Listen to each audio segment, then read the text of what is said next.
그는 친척들에 의해 배신당했고 노예로 팔렸으며 부당한 비난을 받고 감옥에 갇혀 잊혀졌다. 그러나 그가 그 순간 알지 못했던 것은 그의 모든 눈물과 감금, 그리고 외로운 밤이 모두 그의 삶을 위한 신의 계획의 일부라는 것이었다. 요셉의 이야기는 단순히 어려움을 극복하고 성공을 이루는 사람에 관한 이야기가 아니다. 고통과 시련을 운명적인 승리와 위대함으로 바꾸는 하나님에 관한 이야기다. 그의 운명을 숙고하며 한 가지 질문이 생긴다. 왜 하나님은 그에게 그 같은 상실을 허락했는가? 왜 그를 도운 사람들이 배신으로 답했는가? 또는 왜 그의 꿈이 그렇게 오랫동안 이루어지지 않는가? 이 이야기는 이러한 질문을 하는 이들을 위한 것이며 바로 여기서 비밀이 드러난다. 하나님이 시간과 불에, 심지어 배신조차도 이용하여 그를 태어나기 전부터 정해진 진정한 소명으로 인도하는 방법이다. 요셉은 사람들에게 잊혀졌지만 하나님께 영원히 기억되었다. 그리고 아마도 여러분도 정체된 것처럼 느끼지만 실제로 하나님이 이미 여러분의 걸음을 인도하고 있을지도 모른다. 서두르지 말고 인내심을 가지는 것이 중요하다. 왜냐하면 바로 이 과정 속에서 신의 계획의 깊이와 의미가 드러나기 때문이다. 끝까지 함께하면 요셉의 운명이 보여줄 것이다.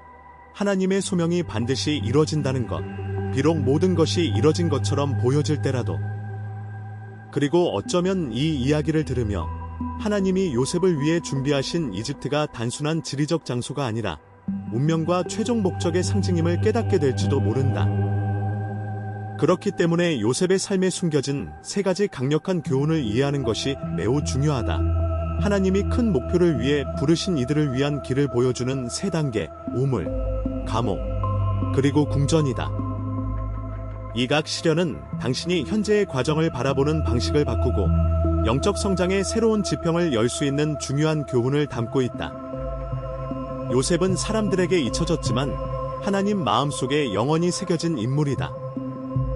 시작은 우물이었다. 그의 정체성이 거부당하는 단계. 모든 것은 단 하나의 꿈에서 시작되었다.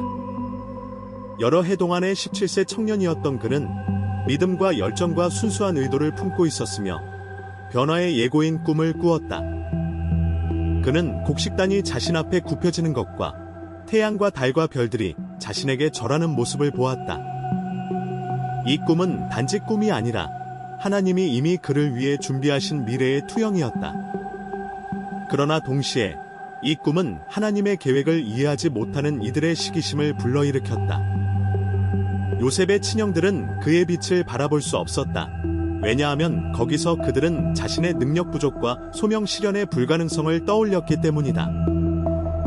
꿈에 관한 모든 말이 그들에게는 자신들의 약점과 하나님의 뜻에서 벗어난 모습을 비추는 거울처럼 느껴졌다. 그들이 받아들이기 힘들었던 것은 이 젊은이가 그들과는 다른 미래를 가지고 있다는 사실이었다. 그래서 결국 어느 날 그들은 긍휼과 진리에서 모두 버리기로 결심했다. 그날 형들에게 가던 중 요셉은 앞으로 자신에게 다가올 시험들이 운명을 가르는 승리로 가는 중요한 이정표가 될 것이라는 사실을 알지 못했다. 형들은 멀리서 그를 발견하고 말을 기다리지 않고 교활한 계획을 세우기 시작했다. 적이 꿈꾸는 녀석이군 하고 서로 말하며 곧 결심했다. 그를 없애자. 그래야 그의 꿈도 끝나겠지. 그러나 하나님은 이미 자신의 계획을 가지고 계셨다. 형제들 중 우선순위였던 르우벤은 이번 모의의 리더가 되어야 할 그가 요셉을 죽이지 않도록 설득했고 대신 하나님의 지시에 따라 모두 함께 광야와 외딴 평원 한가운데 빈 구덩이에 그를 던졌다. 그곳 어둡고 추운 곳에서 홀로 남은 소녀는 처음으로 엄혹한 현실과 마주했고 그의 첫 번째 중요한 교훈을 얻었다. 그는 혼자였고 보호받지 못했으며 당시 왜 모든 일이 이렇게 흘러가는지 이해하지 못했지만 바로 이 상황에서 자신의 인생길이 우연이 아니라 깊은 신의 뜻의 일부임을 깨닫기 시작했고 이 깨달음은 인내와 영적 강인함으로 나아가는 첫걸음이 되었다. 신의 운명은 인간이 상황과 운명을 통제할 수 없게 될 때 시작된다. 우리가 자신이 정점에 있고 특권으로 둘러싸였으며 모든 것이 내 통제 아래에 있다고 느낄 때 바로 그때는 신께서 우리에게 정해주신 신성한 계획을 수행할 때가 아닐 때이다. 요셉에게도 마찬가지였다. 그는 사랑받는 아들이었고 돌봄과 은혜로 둘러싸였으며 특권을 누렸지만 그의 운명은 더 높고 복잡한 길을 요구하고 있었다. 그 길의 첫걸음은 바로 깊은 구덩이, 시험을 통해 그에게 중요한 영적 진리를 가르쳐준 곳이었다. 그 구덩이에서 그는 자신의 교만과 자기 확신, 그리고 타인의 인정에 대한 의존을 버려야 했다. 그는 자신이 가진 가치가 타인의 의견이나 지위에 의해 결정되는 것이 아니라 주변이 아무리 무생물 같고 암담하더라도 하나님은 여전히 함께 계신다는 사실임을 깨달아야 했다. 어쩌면 지금 자신도 그런 구덩이에 처해 있을지도 모른다. 아무도 이해하지 않는 것 같고 마치 하나님이 자신을 잊은 듯 느껴지고 이전에 분명했던 약속들이 이제는 이루기 어렵고 멀게만 느껴질 때 말이다. 그러나 구덩이는 결승점이 아니라 새로운 시작의 출발점일 뿐이다. 바로 그 어둠 속에서 요셉은 하나님 존재가 주변 환경에 좌우되지 않으며 그분이 언제나 곁에 계신다는 확신, 발밑이 무너질 때도 함께 하신다는 믿음이 중요하다는 것을 깨달았다. 구덩이는 길을 갈라놓는 자리, 분리의 장소이다. 하나님은 시험을 통해 우리의 길을 바꾸기 위해 거절과 시험을 사용하신다. 하나님이 사랑하는 이들을 잃게 내버려 두는 것은 그분이 당신에게서 무엇인가를 빼앗으려 해서가 아니라 당신 앞길을 방해하거나 도움이 되지 않는 자들로부터 보호하기 위해서이다. 만약 요셉이 아버지 집에 머물러 편안하고 아늑한 환경 속에 있었다면 결코 자신의 사명을 이루지 못했을 것이다. 하나님은 그를 둥지에서 끌어내어 위대한 목적, 즉 왕자로 준비시키셨다. 그리고 현대인들은 이것을 너무 적게 이해한다. 신성한 운명은 편안함이 끝나는 곳에서 시작된다. 하나님은 우리가 예측 가능한 삶이 아닌 불가능으로 가득 찬 삶을 부르신다. 하지만 불가능에 도달하려면 먼저 가능성의 길을 지나야 한다. 시험과 골짜기를 거쳐서 그곳에서 인간은 시험을 받고 처음에는 단련되었다가 나중에는 부러지고 깨지며 더 강해진다. 이 시험들은 우리를 형성하고 정화하며 하나님이 우리의 손에 넣으신 것을 담을 준비를 하게 한다. 요셉의 이야기는 분명한 증거다. 형제들이 그를 20개 은으로 팔아넘겼고 그들은 그를 없애버리려 했다. 그러나 사실 그것이 그들의 배신이 아니라 바로 그 배신이 요셉을 운명으로 이끄는 촉매제가 된 것이다.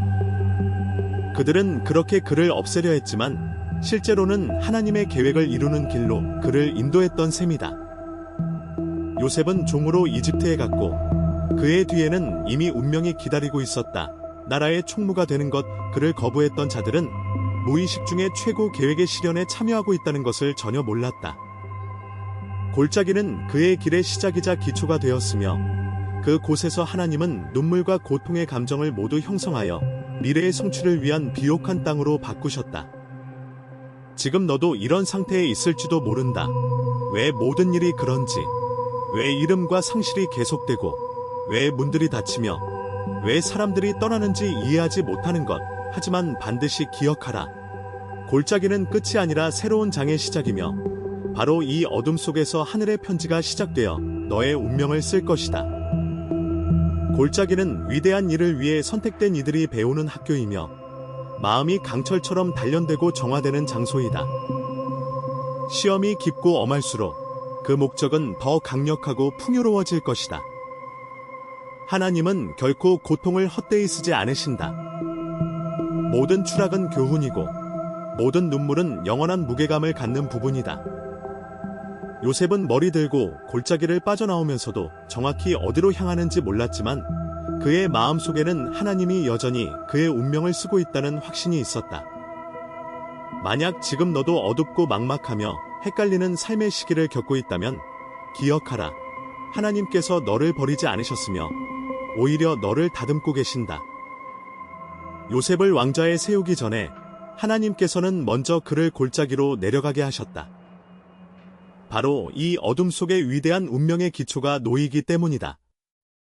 하나님은 너를 운명의 길로 인도하기 전에 답이 보이지 않을 때조차 믿음을 가지도록 가르치신다. 바로 그 골짜기의 깊은 곳에서 인간의 진정한 운명과 의미 찾는 길이 시작된다. 이것을 깨달을 때 상처와 거절은 더 이상 영혼을 찌르지 않는다. 오히려 그것들이 너를 앞으로 이끄는 신호가 되어 진실을 찾게 도와준다. 감옥의 시험은 진정한 운명이 시간의 시험을 받는 순간이다. 요셉은 앞으로 기다리고 있는 모든 것을 모른 채 골짜기를 떠났지만 마음속에는 하나님을 신뢰하는 확신이 가득 차 있었다. 그는 구금되어 뜨거운 사막의 태양 아래 이집트로 끌려갔다. 그는 단순히 사랑받던 아들이 아니라 노예가 되었다. 그러나 타국의 노예로 있던 중에도 하나님의 손길은 항상 함께하셨다. 그는 바로의 고위 장교이자 치안사령관인 포티파르에게 팔렸다. 비록 노예였지만 이스라엘의 요셉 내부에는 불가분의 무엇이 자리 잡고 있었으니 그것은 바로 하나님의 임재였다. 그가 만지는 모든 것은 꽃 피우고 열매를 맺기 시작했다. 포티파르의 집은 그를 통해 축복을 받았다. 사람이 목표를 품고 있다면 사막에서도 그것은 열매를 맺기 시작한다. 어디에 있든지 하나님의 충만함을 받은 사람들은 불가능을 가능하게 만들 수 있다. 그러나 사악함은 항상 하나님의 계획이 실현되기 훨씬 전에 그 방해를 꾀한다. 포티파르의 아내는 매일 요셉을 유혹하며 그를 죄에 빠뜨리려 했다. 그러나 요셉은 사람들을 기쁘게 하려는 것보다 하나님을 더 두려워하였다. 그는 거짓으로 고발당한 순간에도 변명하지 않고 자신의 원칙에 충실했다. 그는 옳은 일을 했음에도 감옥에 던져졌는데 바로 그곳에서 그의 진정한 사명이 엄격하게 시험받았다. 선한 일을 하고도 벌을 받는 것은 바로 운명 시험이다. 감옥에서 요셉은 진정한 벌이 아니라 변화의 시간을 경험했다. 하나님은 그의 운명이 노예의 자리보다 훨씬 높음을 보여주시기 위해 그를 포티파르의 집에서 데려가셨다. 왕관을 쓰기 전에 하나님은 그의 마음과 영혼을 다듬기를 원하셨다. 감옥에서 요셉은 하나님과의 침묵, 즉 상처를 주고 혼란을 야기하며 의심을 품게 하는 특별한 침묵을 경험했다. 이러한 순간에 사람들은 묻기 시작한다. 주님, 아직도 나와 함께 계시나요? 그리고 답이 없어도 그는 충성을 지켰다. 그는 헌신하며, 섬기며, 다른 사람을 돕고 자신의 시간과 힘을 희생하였다. 자유를 기다리면서 동시에 그는 주변 사람들의 마음도 해방시켰다. 그 감옥에서 그는 2명의 권력가 왕의 장과 제빵사를 만났는데 그들은 이상한 꿈으로 고통받고 있었다. 요셉은 그들의 말을 귀 기울여 듣고 말하였다. 하나님께는 답이 있다고 믿으며 하나님이 해석해 주실 것이라는 그의 믿음을 가졌다. 그는 그들에게 꿈을 꾸었다고 털어놓게 했다. 그리고 하나님은 그의 통로로 일하셨다. 모든 일이 요셉이 예언한 대로 정확히 이루어졌다. 자는 복직했고 제빵사는 처형되었다. 감옥을 떠나기 전에 요셉은 이렇게 말했다. 제 이야기를 기억해 주세요. 내가 바로 앞에서 만날 때요. 하지만 그들은 잊었다. 두 긴 해가 흘렀고 이는 기도의 무응답과 잊혀짐의 시간이었다. 그리고 어쩌면 이것이 전체 과정 중 가장 고통스러운 부분이었을지도 모른다. 도움을 준 사람들이 너를 잊고 시간이 정지한 것처럼 느껴질 때, 그러나 하나님은 잊지 않으신다. 요셉이 기다린 시간은 곧 왕좌를 준비하는 시간이었다. 그가 감옥에서 인내하고 있을 때 하나님은 그가 궁전에서 승리하도록 무대를 준비하셨다. 하나님의 뜻이라면 어떤 인간의 망각이나 지연도 그 실현을 막지 못한다. 하나님은 요셉에게 보이지 않는 것을 믿으며 인민의 호의는 잠시일 뿐이고 충성은 영원하다는 것을 가르치셨다. 주님께 봉사하는 것은 영원한 사명이다. 감옥은 인내를 배우게 하고 주변에 아무도 없을 때에도 섬기는 자가 누구인지 보여준다. 감옥은 누가 하나님을 사랑하는지, 그 사랑이 하나님이 누구인지에 대한 믿음에서 비롯된 것인지를 보여줍니다. 바로 그래서 감옥 안에서 진정한 헌신과 마음의 순수함이 드러납니다. 야곱은 불평하거나 원망하지 않았으며 자신의 운명을 한탄하지 않았습니다. 오히려 그는 자신의 감옥을 섬김의 장소로 바꾸어 자신을 드러내고 하나님을 찬양하는 곳으로 만들었습니다. 그의 믿음과 인내 덕분에 그와 함께 갇혀있는 이들 모두에 대한 책임도 부여받았습니다. 심지어 쇠창살 속 희망이 사라진 상황에서도 요셉은 상황과 사람들을 통제하며 살아갔습니다. 이것이야말로 자신의 운명을 따르는 자가 가장 어려운 환경마저 권세와 영향력의 영역으로 변화시킬 수 있음을 증명하는 것입니다.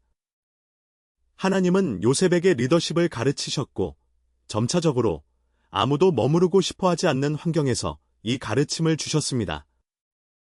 우리가 자주 느끼는 것은 삶의 어려운 영역에 갇혀 있거나 변화 없는 것처럼 보이는 상황이나 답이 없는 기도 속에서 꿈이 멀리 떨어진 산처럼 느껴지는 것입니다. 이런 순간에는 감옥이 끝이 아니라 영적 성장을 위한 특별한 시기임을 깨닫는 것이 중요합니다. 이것은 하나님께서 외부의 소음을 잠재우시어 그분의 목소리만 들을 수 있는 기회를 주시고 순종과 인내심을 키우는 시간입니다. 다른 방법은 기다림을 배우면서도 믿음을 잃지 않는 것, 명확한 이익 없이 봉사하는 것, 끝이 보이지 않더라도 신뢰하는 것입니다.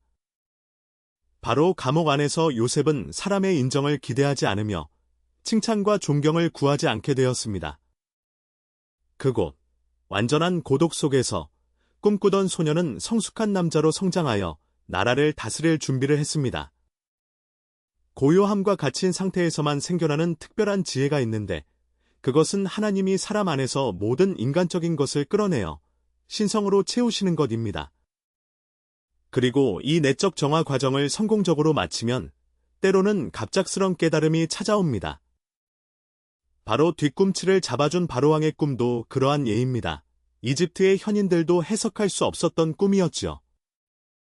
갑자기 떠오른 옛 사건, 바로 그가 감옥에 있었던 때, 그리고 아무도 기억하지 않는 그 시절입니다. 그때 적절한 순간에 하나님은 잊혀졌던 그 사람을 무대 위에 다시 세우셨습니다. 이 침묵의 시기는 전략적 준비 단계였던 셈입니다.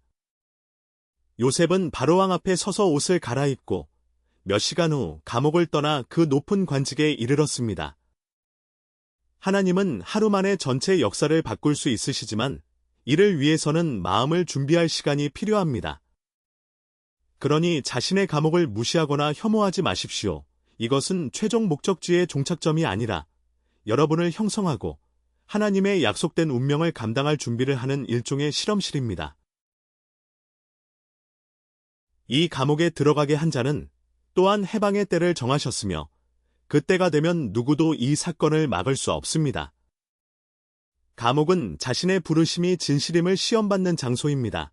어떤 진실된 사명도 시간의 시험을 견뎌야 합니다. 당신의 기회를 기다릴 때 포기하지 않는 것이 중요합니다. 하늘은 당신을 잊지 않았으며 당신의 기도는 들렸고 신성한 시계는 멈추지 않고 똑딱거리고 있습니다.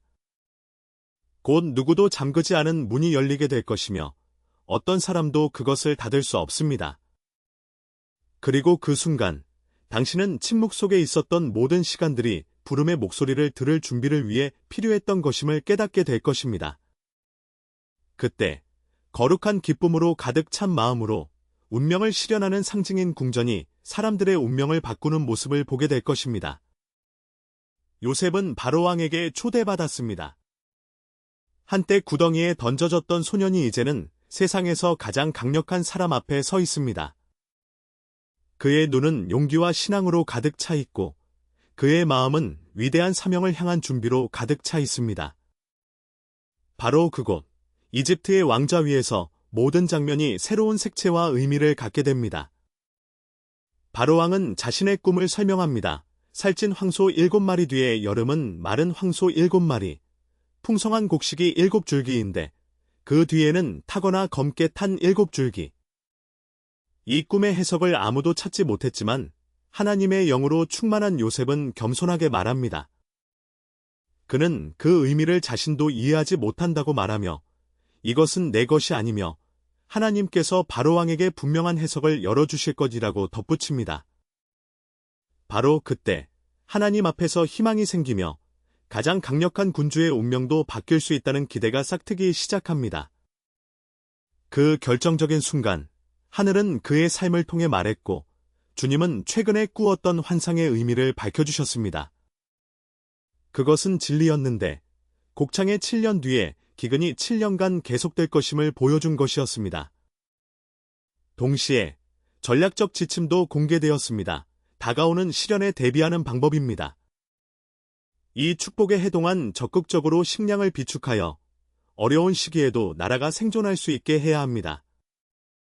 이 지혜는 이집트 바로왕에게 깊은 인상을 남겼으며 그는 감사와 존경의 마음으로 그의 조언자에게 물었습니다.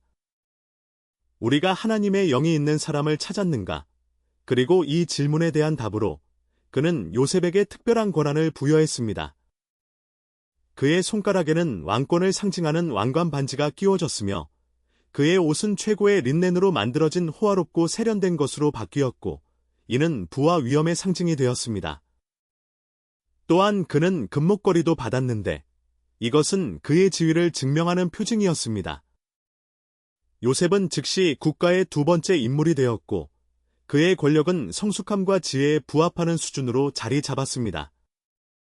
이제 이전에 노예였고 잊혀졌던 감옥에 있던 사람은 그의 형제들이 배신하고 팔았던 나라를 다스리고 있었습니다. 그가 한때 가장 낮았던 자리에서 지금은 권력과 인정의 정점으로 가는 문턱이 되었습니다.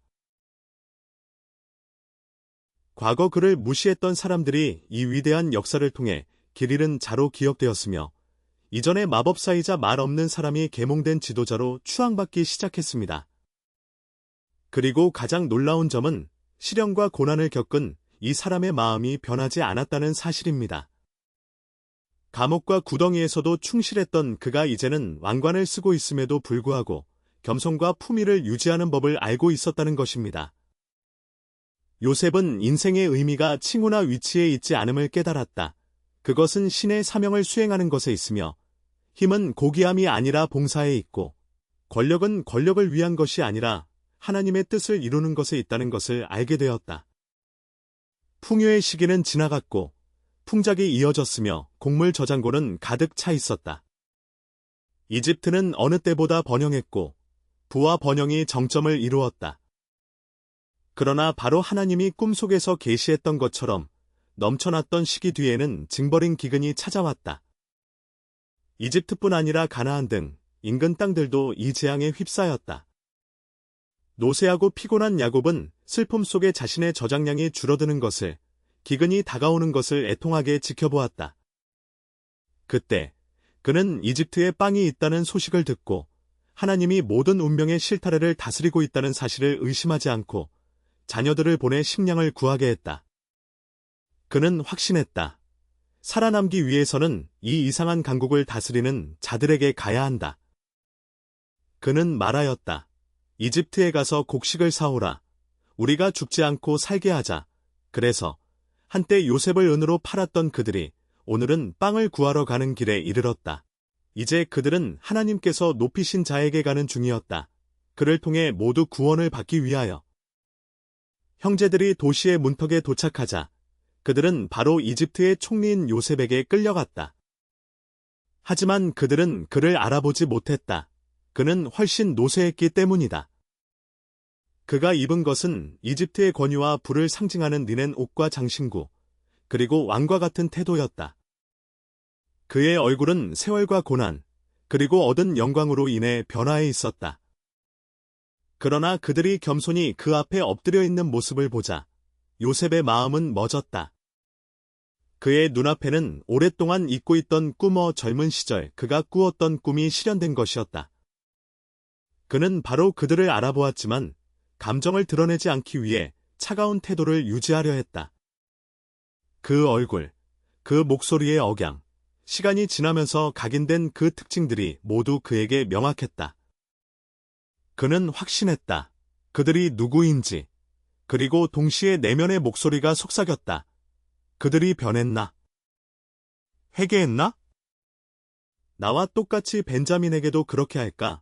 그래서 요셉은 그들의 성실함과 정직함을 시험하기 위해 엄격하고 냉정한 태도로 일관했다. 그는 물었다. 너희는 어디서 왔느냐? 그들이 대답했다. 가나안에서 곡식을 사러 왔습니다. 그때 요셉은 그들을 간첩죄로 몰아세웠다. 거짓을 위해서가 아니라 그들의 마음을 시험하기 위한 수단이었다. 그들은 한 아버지의 아들이라는 것과 정직하다는 것을 확증했고 막내 동생 벤자민을 언급하였다. 이 막내 형제는 요셉에게 강한 감정을 일으켰다. 그는 사랑받는 아들이었고 그를 노예로 팔던 일에 가담하지 않았으며 혈육이자 어머니의 사랑과 마지막 연결고리였다.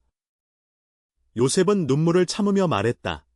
내가 진실하다면 내게 7째 형제를 데려오라. 그리고 너희 중 한 명은 내 증서로 남아있어 너희의 성실성을 증명하게 하라. 시므온은 감금되었고 그의 형제들이 집으로 돌아가기 전에 그곳에 머물러 있었다. 나머지 형제들은 일어난 사건의 무게에 짓눌려 서둘러 가나안으로 돌아갔고 어깨에는 무거운 짐 같은 슬픈 소식을 지니고 있었다. 상실과 고통에 대한 비통한 소식이었다. 마침내 고향집에 도착했을 때 그들은 자신의 감정을 숨기지 않고 아버지에게 길에서 일어난 일들, 복잡한 운명을 이끈 일련의 사건들을 상세히 이야기했다. 이 이야기는 다시 이삭의 마음의 상처를 열었고 그 상처는 쉽게 아물지 않는 듯 보였다.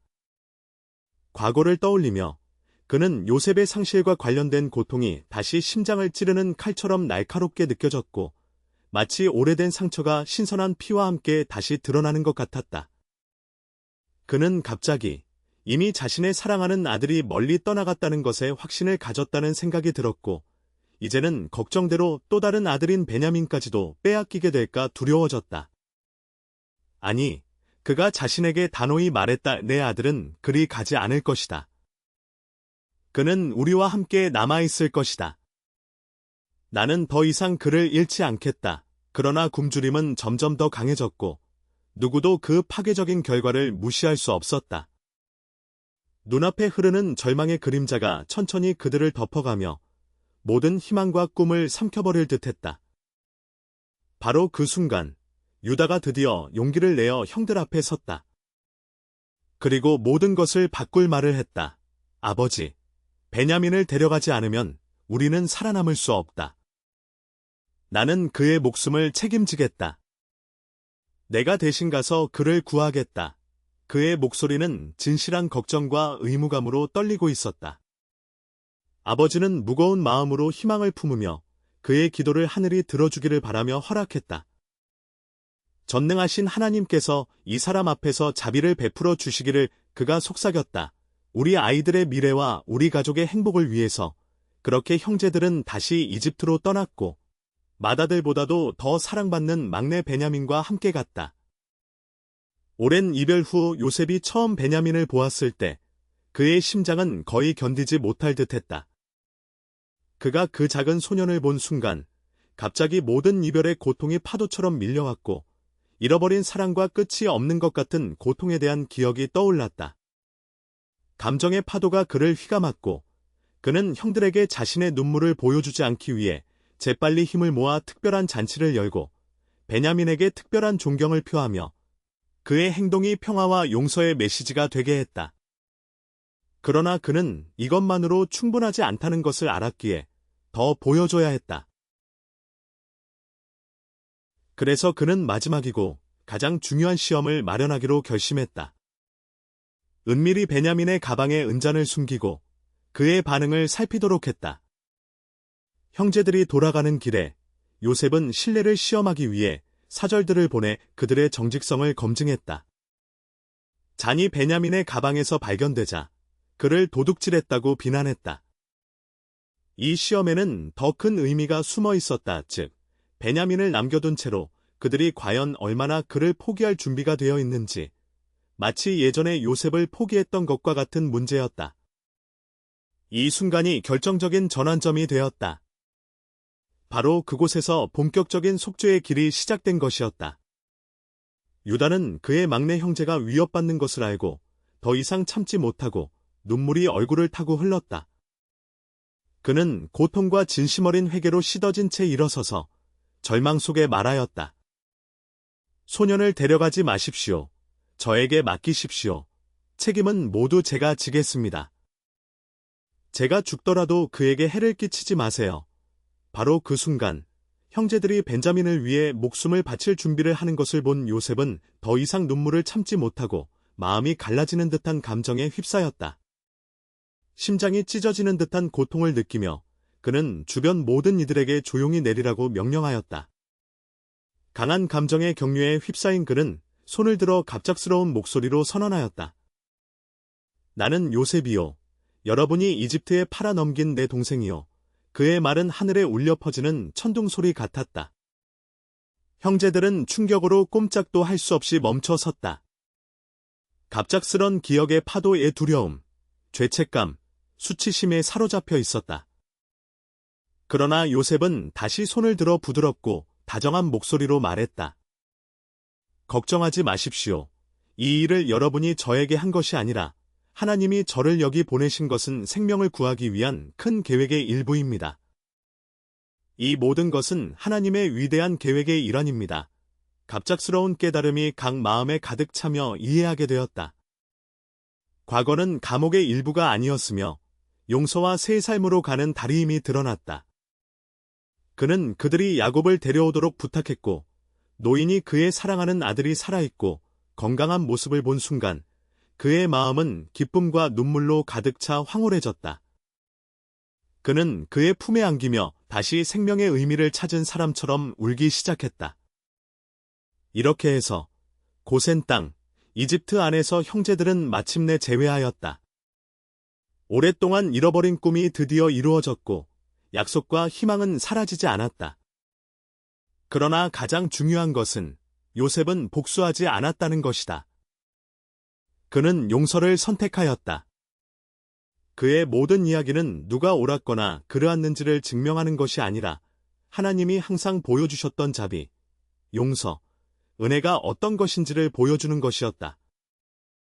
그때 그는 모든 것을 깨달았다. 눈물 한 방울, 배신의 감정, 침묵, 기다림 하나하나를. 모든 것이 하나님의 위대한 계획의 일부였으며 아무것도 헛된 시간이 아니었다. 모든 것이 완벽하게 조화를 이루어 최고의 계획 구원의 이야기라는 것을 말해주고 있었다. 이 속에 가장 위대한 진리가 숨어 있다.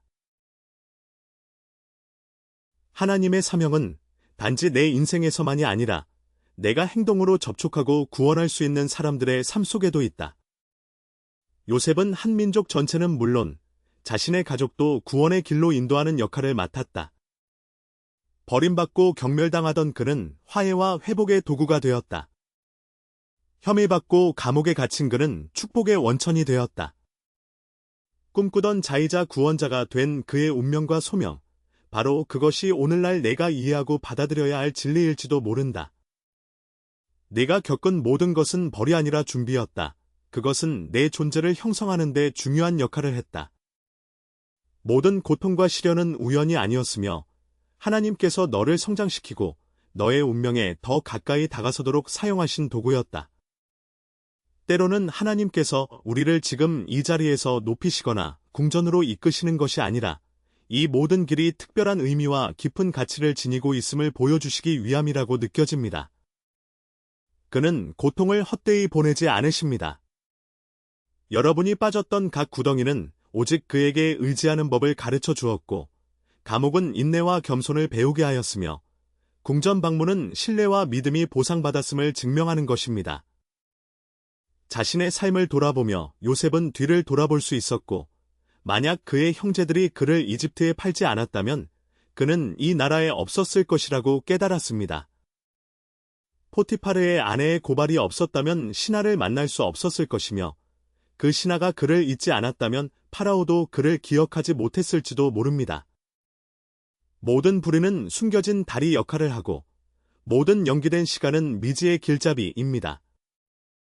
이것이 바로 신성한 계획이자 페이지가 갈라지고 무의미하게 적혀 있어 보여도 직선으로 써내려가는 하나님의 뜻입니다. 그리고 자신이 사랑하는 이들 앞에 선 어린 꿈꾸는 자는 건강한 마음과 새로워진 과거, 그리고 손에 쥔 미래를 품고 있었습니다. 그는 형제들을 껴안고 울었으며 그들을 용서하고 받아들였으며 먹이고 축복의 땅으로 인도했습니다. 왕이 야곱이라는 그의 아버지를 알게 되었을 때 노령의 조상은 그의 품에서 눈물을 흘리며 모두가 죽었다고 여겼던 아들을 품었습니다. 하나님은 자신의 약속을 이루셨습니다.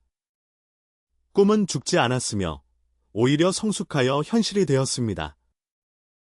하나님의 계획은 시간 속에 잃어버리지 않으며 오직 우리가 받아들이고 이루기 준비가 될 때 그 빛을 드러냅니다. 요셉의 삶과 관련된 모든 이야기는 우리에게 다음과 같은 세 단계가 있음을 가르칩니다. 신뢰를 배우는 구덩이, 기다림을 배우는 감옥, 그리고 섬김을 배우는 궁전입니다. 각 단계는 필수이며 모든 걸음은 큰 그림의 일부이고 모든 상처는 우리가 올바른 길을 걷고 있음을 증명하는 증거입니다. 지금 구덩이에 있다면 신뢰를 가지세요. 감옥에 있다면 버티고 포기하지 마세요. 왜냐하면 요셉과 함께 하셨던 동일한 하나님이 지금도 여러분과 함께 계시기 때문입니다. 지금은 모든 것을 분명히 보지 못할 수도 있고 하나님이 침묵하거나 버리신 것처럼 느껴질 수도 있습니다. 그러나 그는 여러분의 이야기를 통해 영원하고 의미 있는 것을 만들어가고 계십니다. 그리고 때가 되면 여러분을 항상 준비해 두었던 그 소명으로 높이 올리실 것입니다. 하나님의 약속은 지연되는 것처럼 보여도 결코 실망시키지 않습니다. 하나님의 계획은 여러분의 인생에 있어서 어떤 손실보다 크며 구덩이는 길의 시작이고 감옥은 과정의 일부이며 궁전은 최종 목표입니다. 결국 요셉은 이렇게 말할 수 있었습니다. 당신들은 내게 악한 계획을 꾸몄지만 하나님은 그것을 선으로 바꾸사 많은 생명을 구하시고자 하셨습니다. 이것이 믿음으로 부름받은 자들의 길이며 하나님이 허락하신 길입니다. 그는 구덩이를 허용하고 감옥에서 지탱하며 높이 올리십니다.